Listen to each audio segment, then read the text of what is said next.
So hello everyone, I'm Nekoma from the server. This is my first talk, so if I mess anything up, please do forgive me.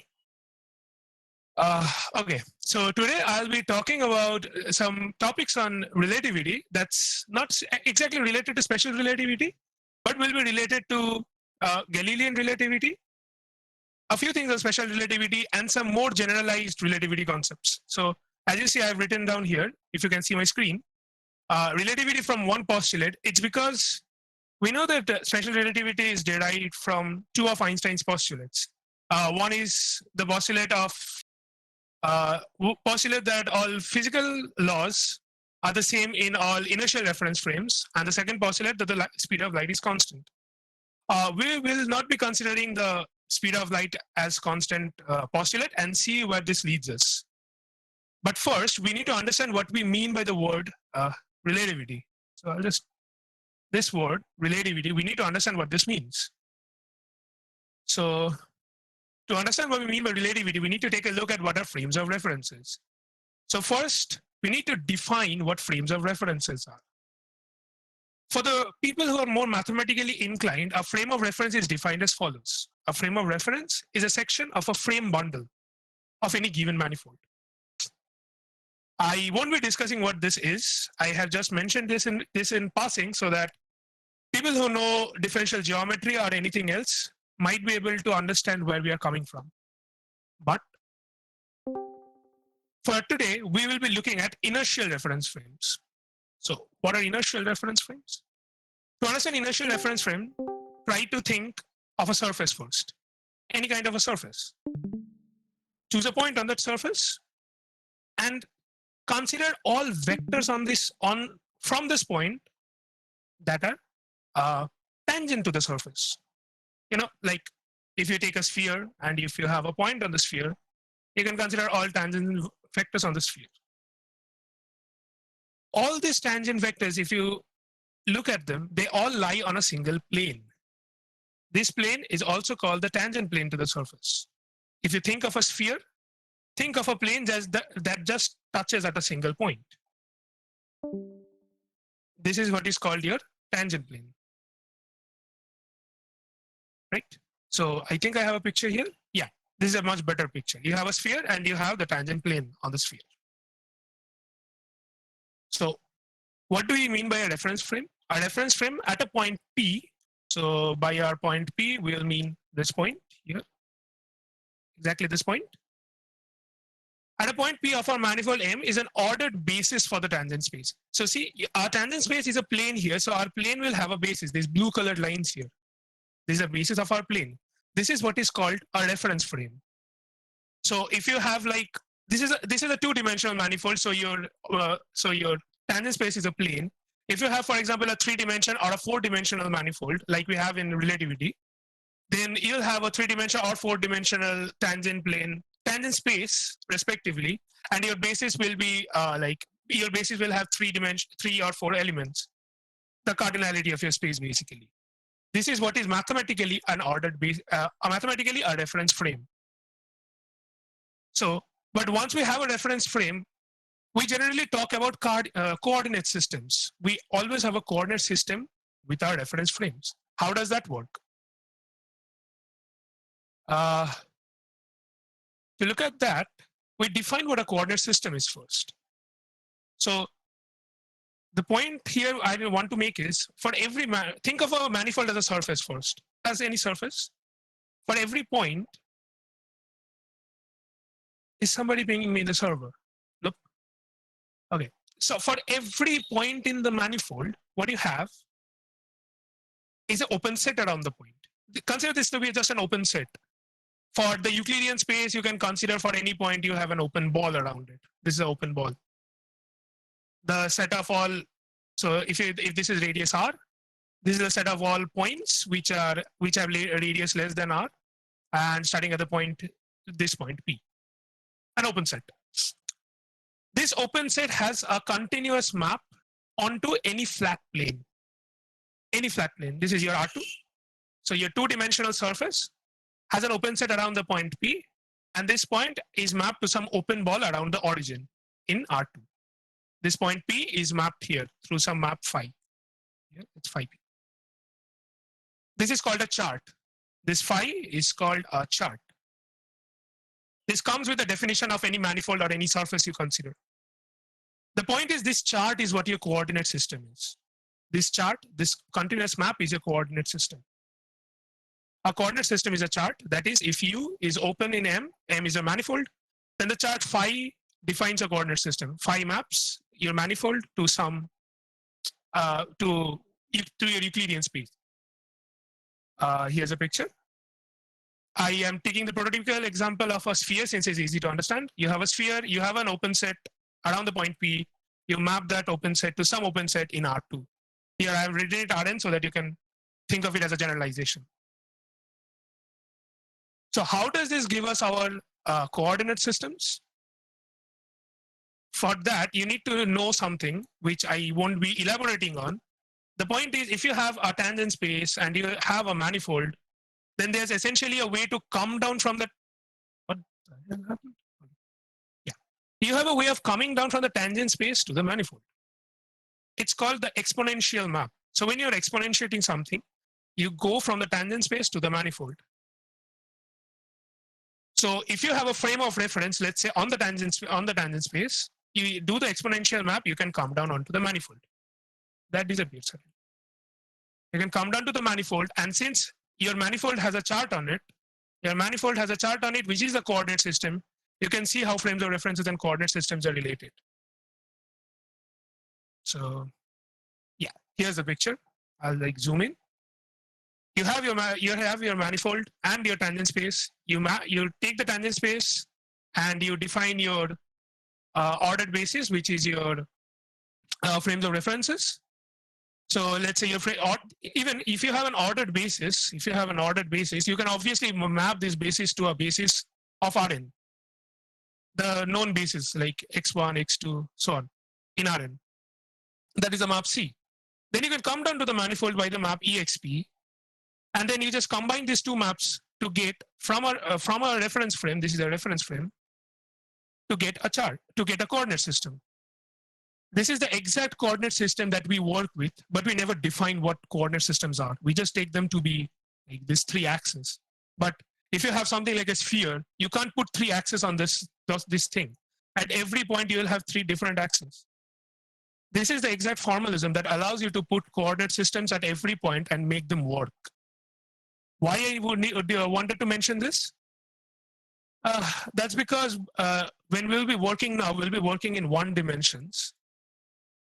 So at every point, since we don't know what our manifold will be, at every point we'll need to attach a line like this, but we don't know how to move from this line to this line. This exact formalism allows us to do this. So this will be the side parts that I mentioned that will need some bit of differential geometry. But now we'll go on to the algebra part that I mentioned that is the easier part. This was the difficult part actually. Okay, so what is relativity?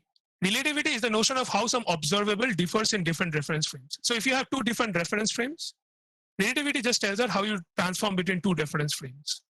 So when you have a reference frame, you define a coordinate system. You define another coordinate system for the other reference frame, and then you define how they change. For example, some mapping lambda, let's say. Okay, so what we will now look at is, I'll go back to whiteboard now because I don't have anything on slides anymore. I'll have to do every calculation. Give me a moment.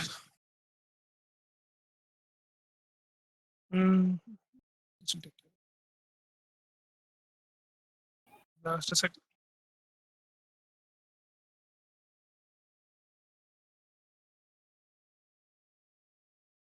Yeah, okay. So now what I want to talk about is understanding how we get Galilean. Hold on, I don't have a pen. Good God. Yeah. How we can get Galilean relativity. This is the relativity that Newton talked about, Galilean relativity.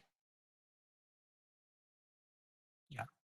And special relativity. Special relativity.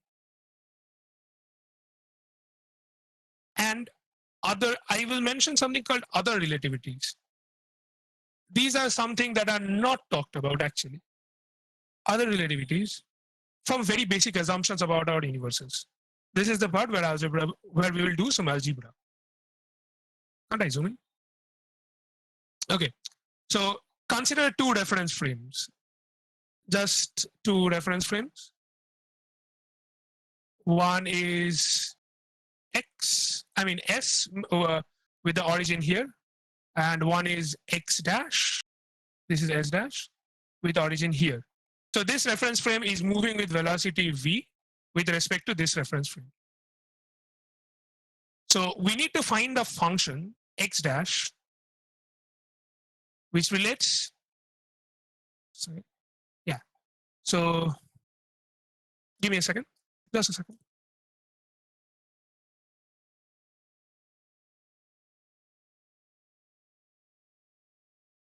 Yeah. So we need to find a function x dash in terms of x and t, and let's say v. And we need to find a function t dash. So this reference frame has a time t, and this reference frame has a time t dash. We need to find out some function f dash such that this is x, t, and v. Right? So why I'm writing this like this? Because if you know from special, like let's say Galilean relativity is x dash is equal to some x minus tv, and t dash is equal to t, and special relativity is something x dash equal to gamma x minus tv, and t dash equal to gamma t minus xv by c square. So you see, like these are all functions of x, t, and v. So I'm writing them like this. So I'm writing them like this so that they are general functions now, and we don't know what the functional forms are as of yet. Give me just 1 second. I might get disconnected for a while because my internet just went out. So I'll be back 1 second.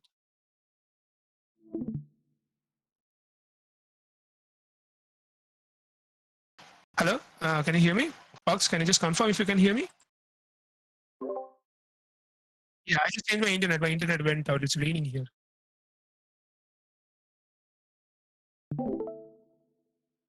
Yeah. Can you see the screen, Fox? Okay. Perfect.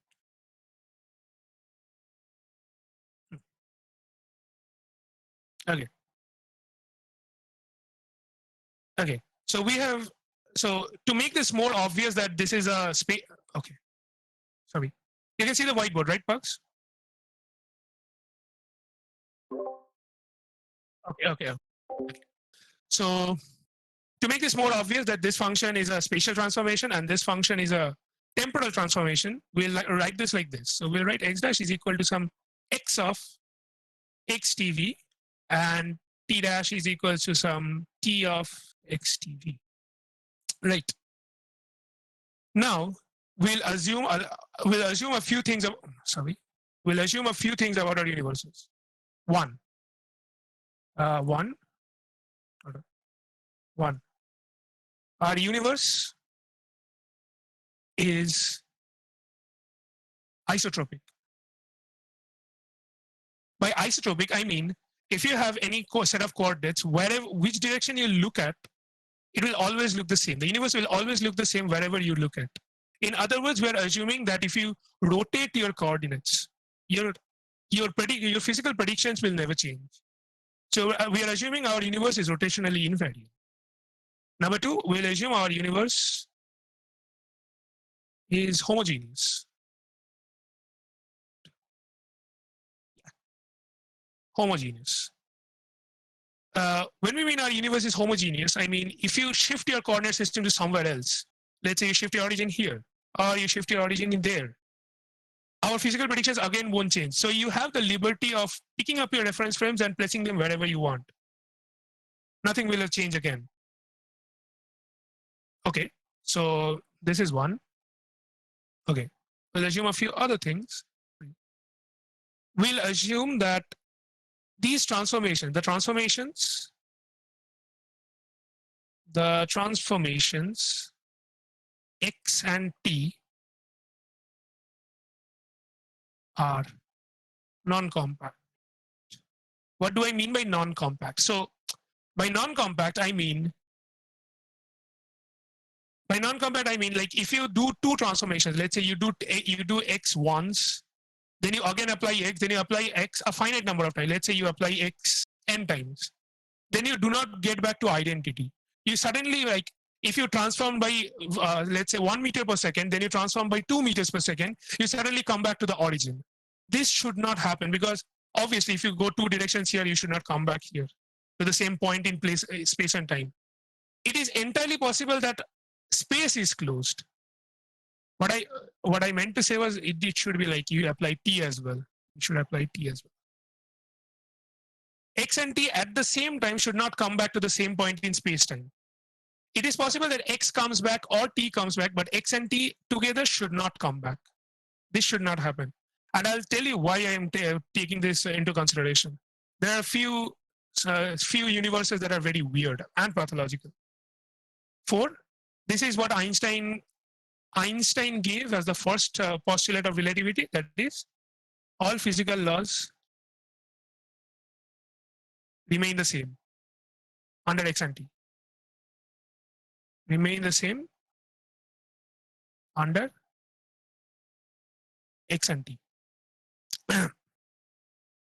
So first, this is the postulate that we'll be applying first and see what happens to the set of transformations that we just wrote down. Okay, so if we apply this, what we had this, I'll write this down again so that we can see. T dash is equal to some t times x tv. Okay. What happens if we apply 4? This one. So what happens is we revert our coordinate axis. Okay, we revert our coordinate axis so that now s is moving in a direction of minus v compared to s dash. So what happens is we should get x is equal to x times x dash t dash minus v, and t is equal to t of x dash t dash minus v. Right? So what we have just done is we have exchanged x dash and x. We have just moved into the reference frame of s dash. We have swapped t and t dash, and s is moving in at the velocity minus v in the negative direction right now because s dash was moving in the positive direction. So this is another set of coordinate transformation that we need to remember. Once we have this, you see that in this transformation we had x and t, so we can just substitute these back. So what we will ultimately get is, can I go up? Yeah. So we will have x dash is equal to x of x times xt minus v. No, xtv, sorry, hold on. There will not be a negative here. Not y, sorry. T of xtv and a minus v. And we'll have t dash is equal to the similar thing. That's not a t. This is just normal substitution. xtv and minus v. I went to the border. Yeah. Fair point. Once we have these transformations with us, now we'll use that the universe is isotropic. Now we'll use that the universe is isotropic. What do we mean by isotropic? As I said, we can look at any direction and it won't change. So what we'll do is, first S was in this direction, X was in this direction. For S dash, X dash was in this direction. We'll now swap the directions. We'll just swap the directions. Swapping the direction should not change the physical laws, right? So we should still have X of, so we should have, what was it? X of minus X, comma, T, comma, minus V, because velocity was with respect to this variable. So if we reverse the direction of this variable, the velocity will now be in the negative direction. So the velocity is in the negative direction, and there should be minus of X, XTV. We should just get the negative values for the coordinates, right? We just swapped the two. Swap the directions. And for time it will be C. So we swap this, we swap this, cannot swap that. Obviously, we cannot swap time because time moves in the forward direction. Yeah, that's it. This is one of the other conditions, right? This is isotropy. So we have used two of the four assumptions that we had assumed at least. Now we'll use homogeneity. This is the most easiest of all conditions, homogeneity. Homogeneity says that if you have a stick and you pick up that stick again and let's say place it here somewhere, the length of the stick does not change. So let's say in frame S, your stick was in a coordinate x1 and x2, these two coordinates. Then the length of the stick is x2 minus x1. This is the length of the x1. This is the length of the stick.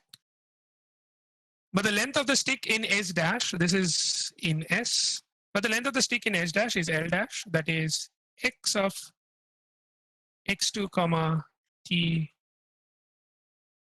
for some time t, because we're measuring in similar times.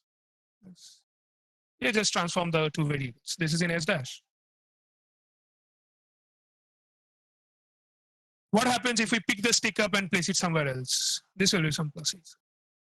So now we remove the stick by some plus h distance. So the length of the stick is still x2 plus h minus x1 plus h, which is still x2 minus x1 because the length of the stick obviously won't change. L dash will be x2 plus h, my bad, x2 plus h tv minus, sorry, x1 plus h tv. Now, since the length of the sticks won't change, this condition must hold. X of x2 plus h comma t comma v minus x of x1 plus h comma t comma v must be equal to x of x2 comma t comma v minus x of x1 comma t comma v. This is the first is the length of the stick when we hadn't moved it. After we had moved it, and this is the length of the stick when we hadn't moved it. These two are the same. So swap the variables a bit. So you take, I'll suppress the t and v coordinates right now because they are the same everywhere. I'll just suppress them. They're still there, but I'll just suppress them. So you have something like this. I'll just come back. Hold on.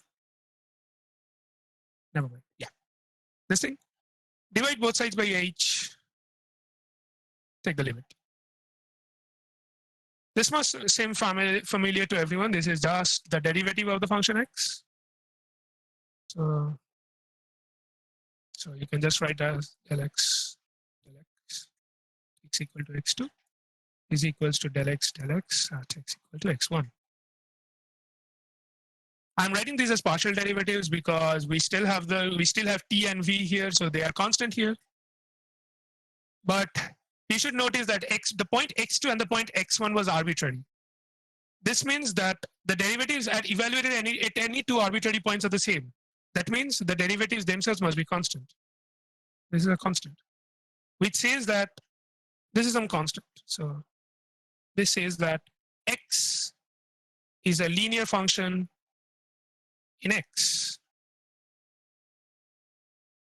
Similarly, by invoking homogeneity of time, you can say that t is a linear function. By homogeneity in time, you can just say this is also in t. And by a similar argument, by just moving forwards in time, you can show that t is a linear function in x and t. This is a crucial fact that is assumed in every special relativity book and never derived from fundamental principles. I don't know why. It's an easy proof. It's just derivatives. So what we have now, x is a linear function in x. So x is equal to some function of some function a times x plus some function b times t. I mean, I shouldn't write this as x. I should write it as x dash actually. And t dash is some function in c plus some function in d.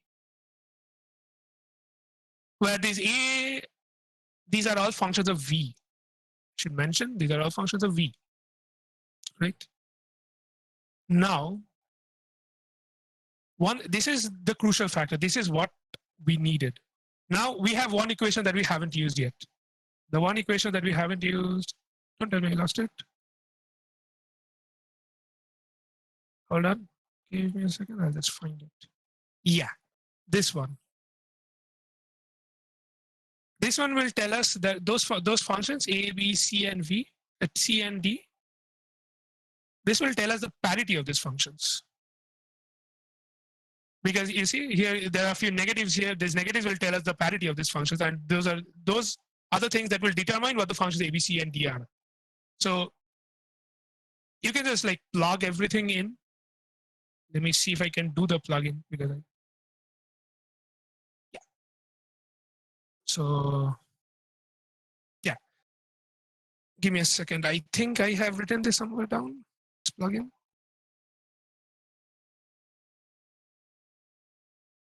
Or maybe not. Hold on.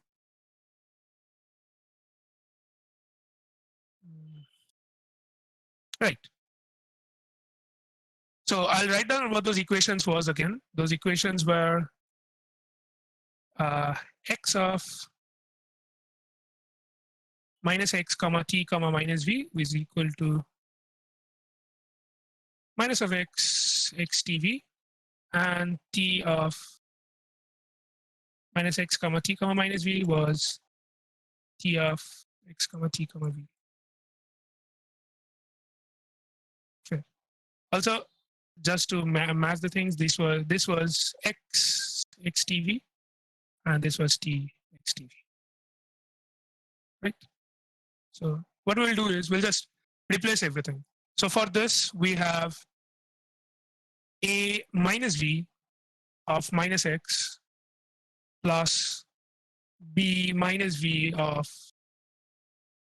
bvs t. So t should be equal to negative of avx plus bvt, or rather a minus. So you see why this happened, because here we had v and v. We had to replace minus v. So zoom out. Yeah. So it became a minus v here and a minus v here. Then we had a minus x here. So there would be a minus x. And here the whole thing would be a negative. So the whole thing was a negative here.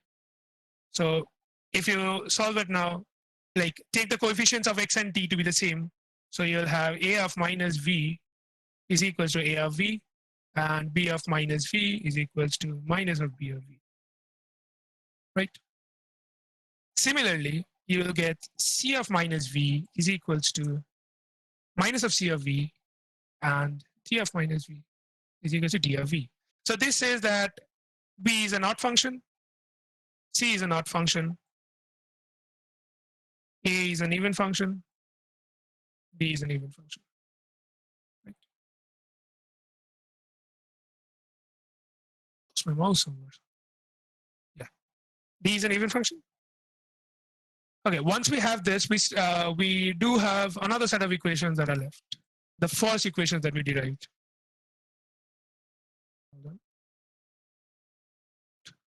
Sorry about that.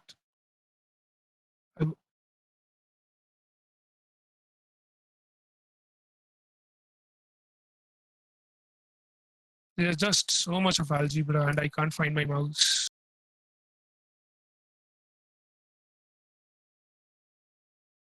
Nope. Nope. Bad boy. Yeah.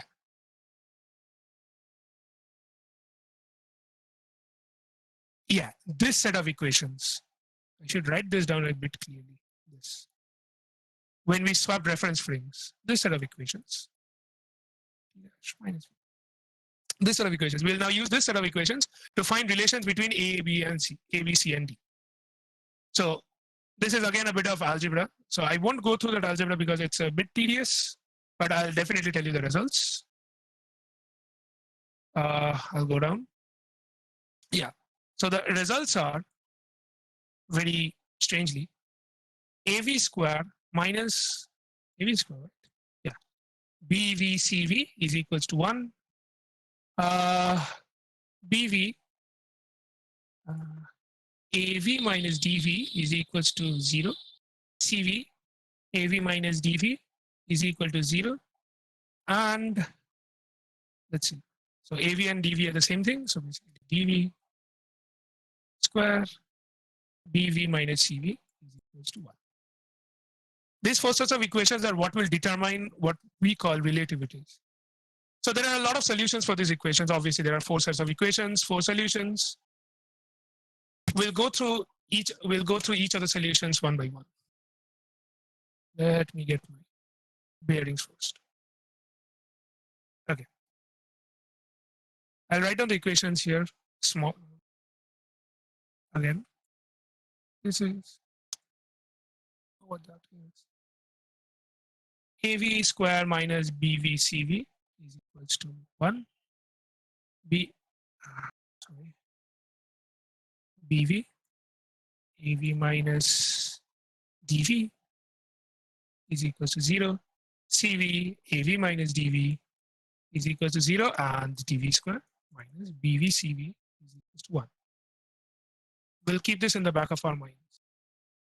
So the first type of solution that we'll be looking at is when BV is equal to 0. This is the first set of solution that we'll look at. If BV is 0, then there are two possibilities. Either AV minus DV is 0 or they are not.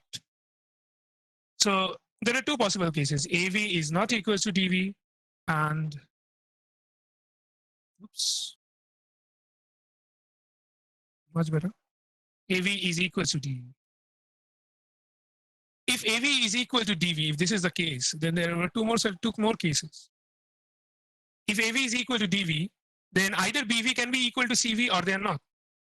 I mean, if AV equal to DV here, then CV might be 0, CV might not be 0. We don't know. So we'll take two cases.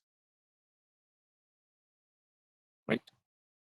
But if CV is 0, then consider this. BV and CV both are 0. So this is 0. This is 0. So AV square is 1, DV square is 1. So AV square is, so either AV is plus minus 1, DV is plus minus 1, and AV is equals to DV. Right? So there are two possible cases here as well. I'll just slide the board. This also gives rise to two cases. So we either have AV equal to 1 equal to DV, or AV equal to minus 1 equal to DV. If AV equal to 1 equal to DV, then we know the value of every single thing. We need to know the value of AV, we know the value of DV, we know the value of CV from here, and we know the value of BV from here. Putting everything back in, we'll get x dash is equals to x, t dash equal to t. Now I'm done. Simple identity transformation. This is the identity, right? This is just identity. Nothing's happening. Nothing happens in this universe. If it's minus 1, then x dash is equals to minus x, t dash equal to minus t. Okay. Important thing to note, we'll now use the non-compact thing that we mentioned. This is compact. Why? If you apply this transformation twice, if you take two velocities, v1 and v2, as big as you want, whatever you do, what happens? You just x double dash will be equal to minus of minus x. That's just x. T double dash equal to, I mean, I should have written minus of x dash, which is equal to minus of minus x, which is equal to x. T double dash will be minus of minus t dash, it's just minus t dash, which is minus of minus t, which is just t. So as I said, I don't want two arbitrary velocity transformations to just be the identity again. That doesn't make any sense. You go by 1 meter per second, you go by 2 meters per second, you have come back again to the same point. Makes no sense. So this is one relativity that we'll just forget about. It doesn't work. It's weird. I have lost my mouse again. So what happens if CV is not equal to 0? If CV is not equal to 0, then again, we'll look here. BV is 0. BV is still 0. Oops. BV is still 0. So this thing is still 0. This thing is still 0. This thing is still 0. So we still have the cases AV equal to 1 plus minus 1 equal to DV. Two cases again. AV equal to 1 equal to DV, and AV equal to minus 1 equal to DV. Okay, so putting everything back in again, we'll get x dash is equal to x, but t dash is something different. T dash is CVX plus t. Yeah. Here x dash is equal to minus x, t dash is equal to CVX minus t. We'll come back to these a bit later. But note one thing, for this, space is absolute. Space never changes. For this, space is absolute kind of, but I'll call this semi-absolute. You need two transformations to come back to the same point in space. But you don't come back to the same point in time because times are different. What we'll look at is AV not equal to DV. This is a bit more interesting because nothing works here. So if AV not equal to DV, then from this equation, CV has to be 0. This thing has to be 0. CV is equal to 0. If CV equal to 0, then again AV and DV, since they're not, since they're different this time, this will be AV equal to 1, DV equal to -1, AV equal to -1, DV equal to 1. Putting everything back in, x dash equal to x, t dash equal to -t, x dash equal to -x, t dash equal to t. So again, look at this. If you apply this transformation 2 times, you get back to the same point. If you apply this transformation 2 times, you get back to the same time again because minus of minus is plus. Same for this. So these two are again compact. This is compact. Compact. Again, we do not bother with these. These were all very trivial cases. Now we'll look at the non-trivial cases. BV not equal to 0. If BV not equal to 0, then from this equation, from the second equation, AV and DV must be equal. So we have AV is equal to DV. Once we have AV equal to DV, there are two possible cases. CV not equal to 0 or CV not equal to 0. Equal to 0 is an easier case. Again, AV equal to 1 equal to DV. So x dash equal to x plus some BVT. Say BV is not 0 this time. T dash is equal to T. This thing for CV not equal to 0, we have nothing. We don't know anything. We just know AV square minus BVCV equal to 1. So these are two non-trivial things that we have from this equation. We'll come back to this one later again. But for now, we'll consider it on this thing. So we can write CV as 1, or rather, AV square minus 1 by BV. Interestingly, and AV equal to DV. Also, one thing to note, since my frame is S with origin at here, and my frame S dash, these two frames, this frame is moving at a velocity V, so we know that x is equals to Vt, right? So at any point of time, after some velocity V, this point is at a point Vt, right? So when x dash is equal to 0, we must have x equal to Vt. See, x dash is equal to 0, so x must be equal to some Vt. Putting this in our equation that we have, like those equations that x dash equal to AVX plus BVT thingy. If we put that in, we'll get x dash 0, so 0 must be equal to AV of Vt plus, let's say, BV of T. So TT cancels, sorry. T and T cancels, so BV is equals to minus VAV. AV. Right?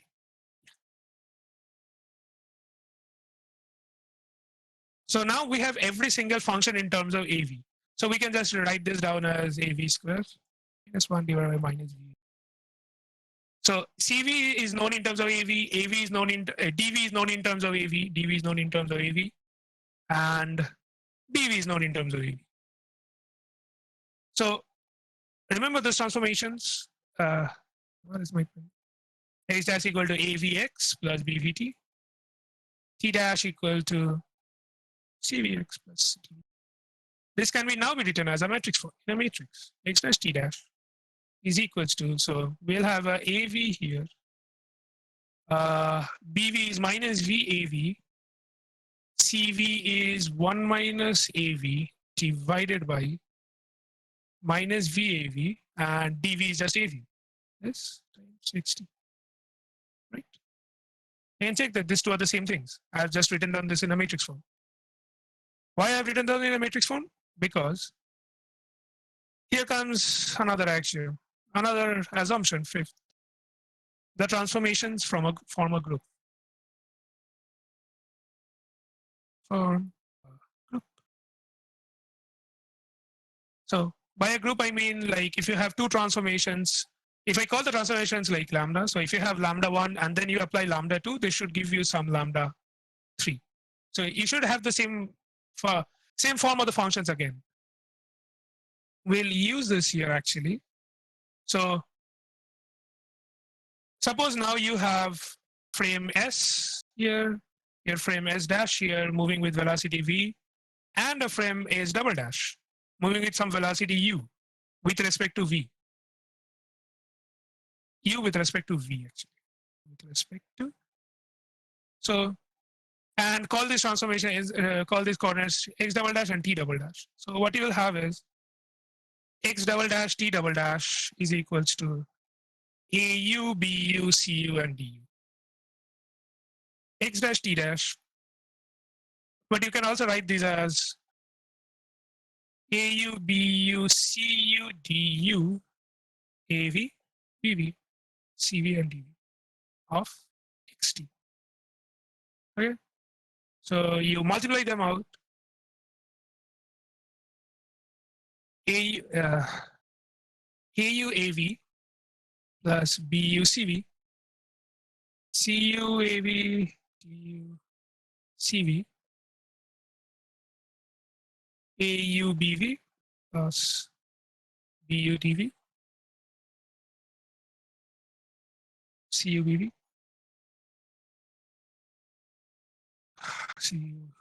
CU BV plus DU DV. Now notice that we had AU equal to DU, AV equal to DV, because these held for any velocity. So since we said that these transformations form a group, again, these two must be equal. These two must be equal. The diagonal terms are always equal. The diagonal terms are always equal. So this must be equal. Write down the X and T here. So if we want them to be equal, we must have AU AV plus BU CV equal to CU BV plus DU DV. These two cancel out because these two are the same thing. BU was minus UB minus UAU. CV was 1 minus AV square. CV, right? Yeah, 1 minus AV square divided by minus V AV. This must be equal to CU minus 1 minus AU square divided by minus UAU and BV. So that's minus V AV, right? Okay. What you now do is you pull everything with related to V on this side, on the left hand side, and everything related to U on the right hand side. So you will get something like 1 minus AV square divided by V square AV square equal to 1 minus AU square divided by U square AU square. Now note, the left hand side is just a function of V, is just a function of V, and the right hand side is a function of U. So if I make any change in V, my corresponding function in U won't change because V and U are independent of each other. So the only way this is possible, and this is an argument that we use a lot of time, is that this whole thing is just a constant then. Let's say K. If this thing is a constant, then 1 minus AV square is equals to KV square AV square. You can solve for AV square common. You have AV square 1 plus KV square. Just a second.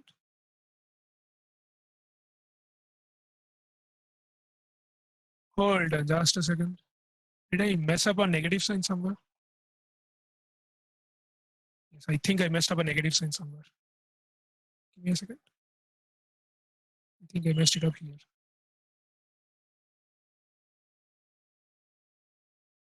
1 . stop negative signs.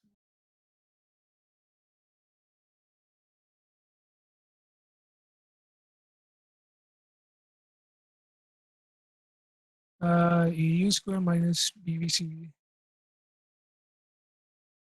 AV square minus BVCV is 1, so CV is equal to, is this correct?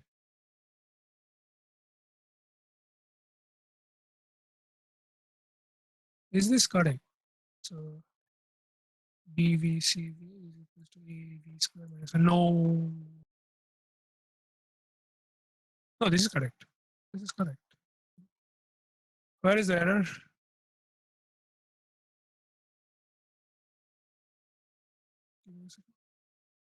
Minus VAV.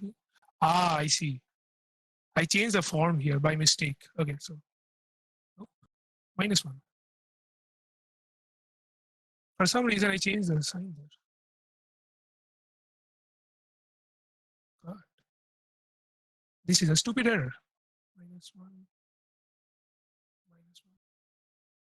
Stupid. I'm sorry for the error. I didn't notice that I had switched distance. This one. Yeah. Yeah. Should be fine now. This thing will be.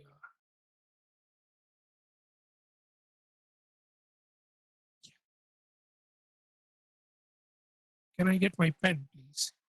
Yeah. So AV square 1 minus KV square must be equal to. I plug to this side. This will be 1. AV square is equals to 1 divided by 1 minus KV square. And finally, we have AV is equals to 1 by square root of 1 minus KV square. You can check that if I take the negative square root, it just doesn't work because we for V equal to 0, we need this to be unity. We need this to be 1, but that doesn't work then. You might be more familiar with this form if you, okay, first I'll put this in the matrix form first. So we had an AV here, so that was 1 by square root of 1 minus KV square. We had BV here. BV was minus VAV. Okay, so I can just pull out a out of everything, AV out of everything. This matrix, right? But this board doesn't work. Where was that matrix again? Yeah. So look, I can just pull out a AV out of everything and write it like this. So pull out AV out of everything. 1 minus V, some AV minus 1 divided by minus VAV square, and a 1 times 60. So I'll just plug this in that. I'll just have to remember that was AV minus 1 divided by minus VAV square. Fair point. I'll just rub this. Give me the eraser, please.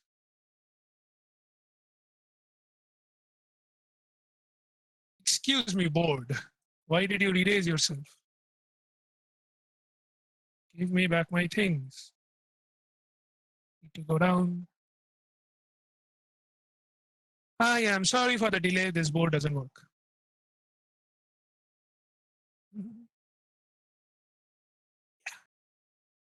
This was the form. Putting things back in. Where is the thing? Yeah. Finally. Thank you.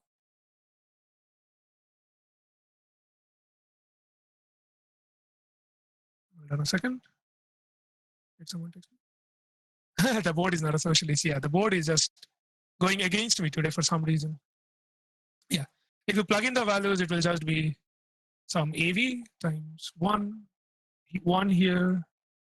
There was a minus V here. Yeah. And this should be a K, but I'll check it quickly. Yeah, it will be a KV. Yeah, it will be a KV. So I'll just put down the AV here, 1 square root, 1 KV square, 1 minus V, KV1. This might be more familiar if since K is a constant, I'll just write it as 1 by C square for some constant C. Constant C. This will be 1 over 1 minus V square over C square, 1 V by C square, minus v by, sorry. You might recognize this as gamma from your special relativity courses. So the point is, okay, there will be a negative here. This is your gamma. So without assuming the speed of light, we are almost at the end. We are almost at special relativity without assuming anything, to be honest.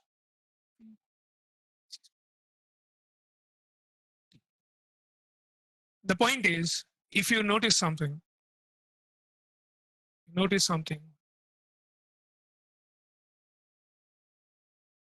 I'll go back. Yeah, this diagonal terms that we made equal,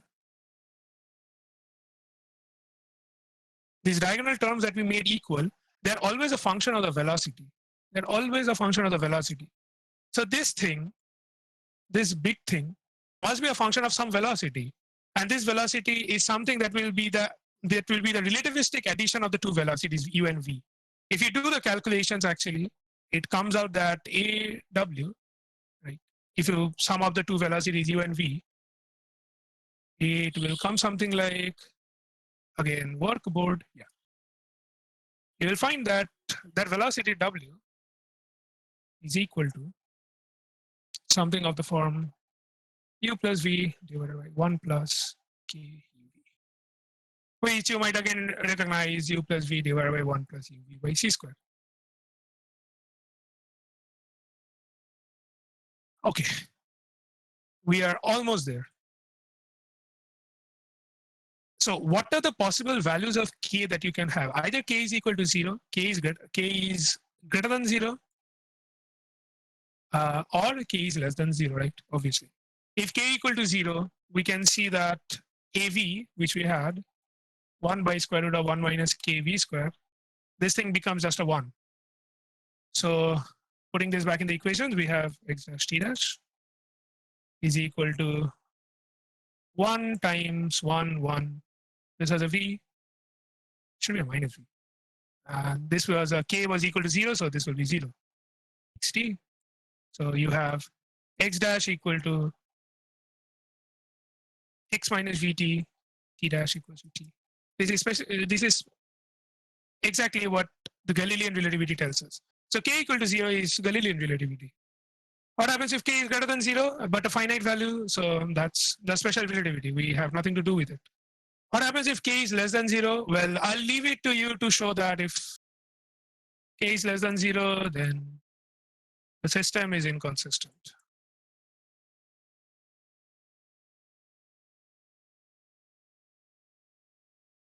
The system is inconsistent. So, did somebody write that?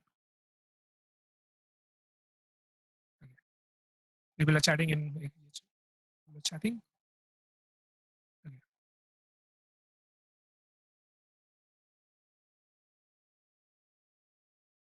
Right. So this thing is inconsistent. But remember one thing, we had two more systems that we didn't look at. We had, I'll just quickly then. These were the non-trivial cases that we looked at.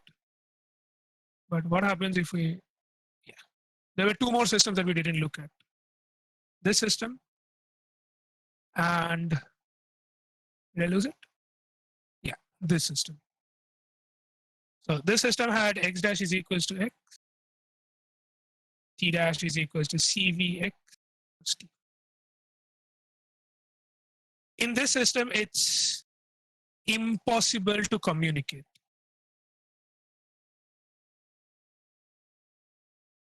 Why? Because your space is absolute. That means every single point is at the same point. Even if your frames are moving somewhere, the distance between the 2 points is never decreasing. But the times are different. The times always differ.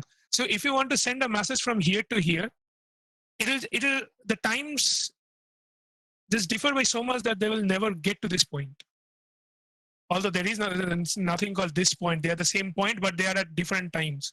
So sometimes you'll send a message like backwards. So you can just analyze the solution and it doesn't work. Similarly, similarly the other thing that x dash is equal to minus x similarly doesn't work. Just because your space is absolute and time is not absolute. But this thing does work. The other one.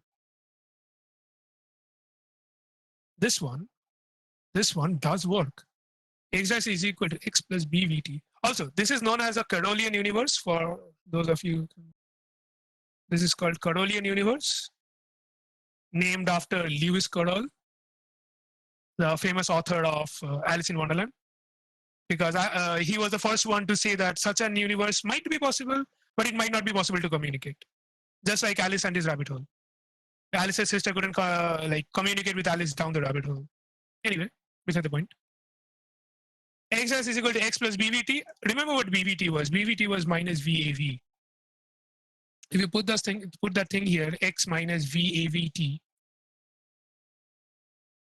So this is some other kind of transformation.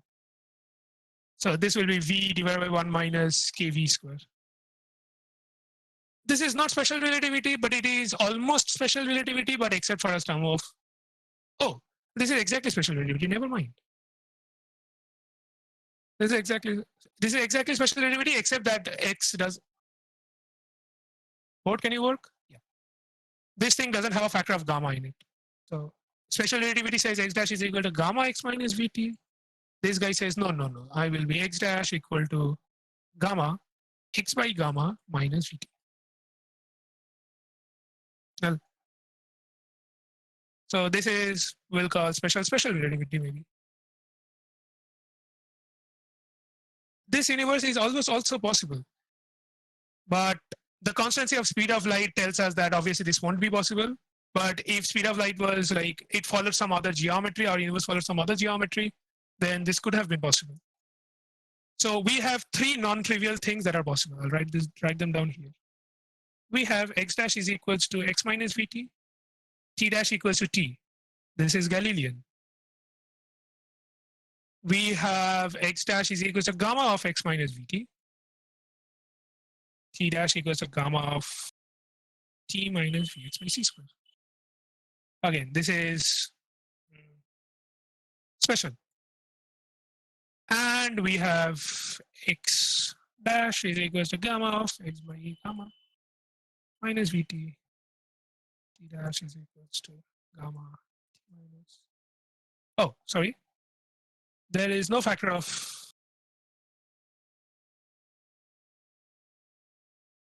Can I not erase this? I can erase this.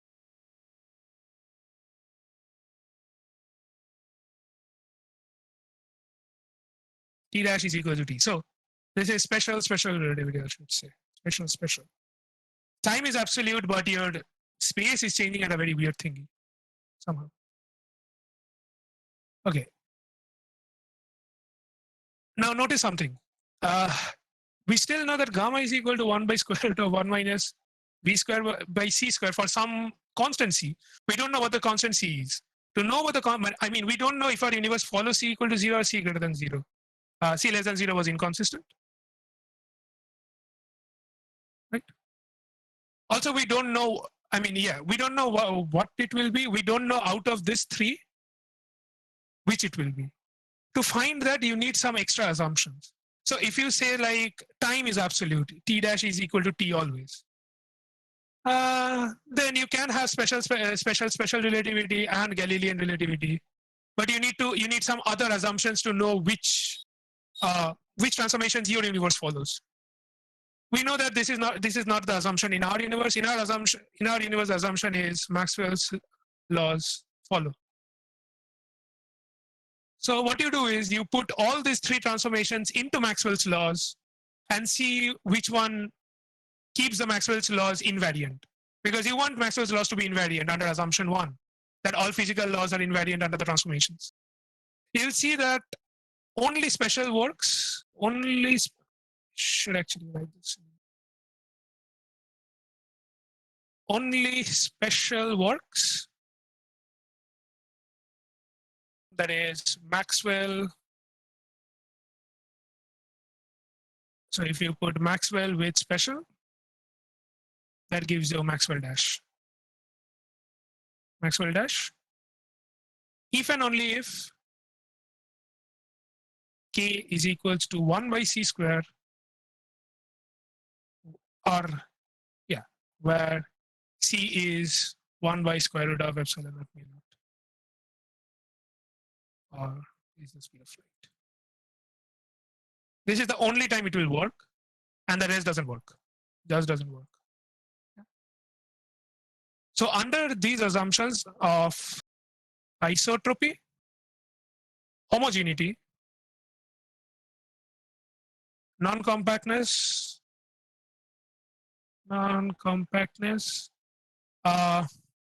physical laws remain the same. Physical laws same. Forms a group.